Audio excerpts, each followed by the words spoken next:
many, but the one I've brought today is Sarah Morgan's Playing by the Greeks' Rules.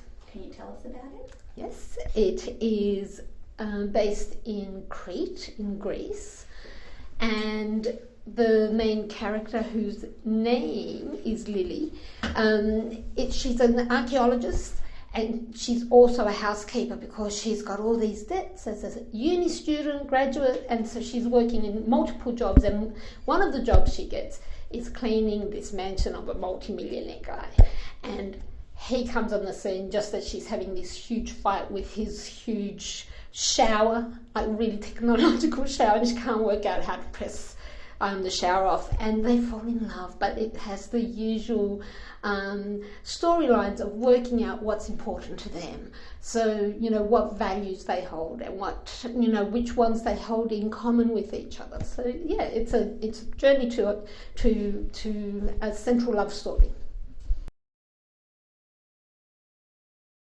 It is fiction. I prefer fiction because it is a way of looking at the world without the reality, like real life events, standing in the way of me being able to judge how I want society to live. I like seeing society as judged by another author through, I guess, a fictional lens, maybe you could call it that. Yeah. Uni student with debts, you know, working many jobs, yeah. The Greece setting, I'm of Greek background, so yes, and it's one of the few books that I've read written by a non-Greek who actually manages to nail the Greek characteristics. So I really, really like that part.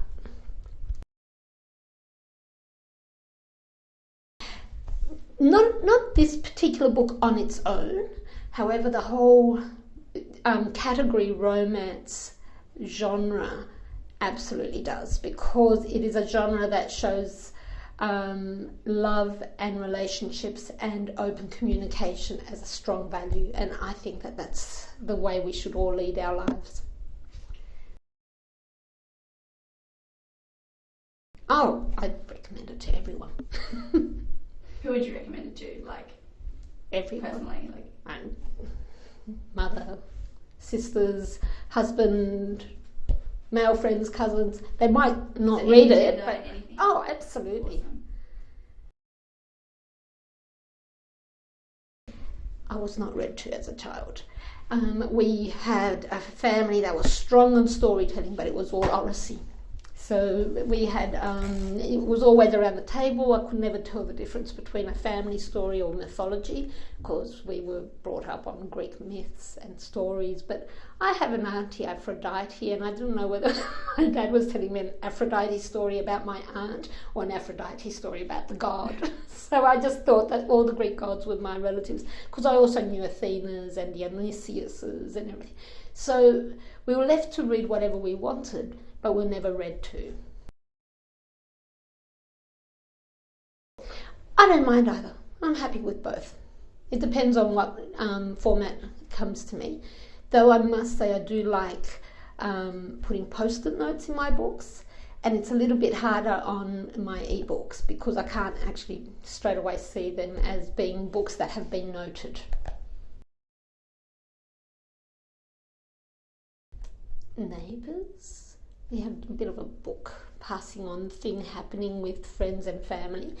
We knew, all the neighbours knew each other, and also I'd say my librarians did, particularly not the school librarians that much because I found the school library incredibly boring, but the local public library, yes. So I'd say my library and friends and family and neighbours.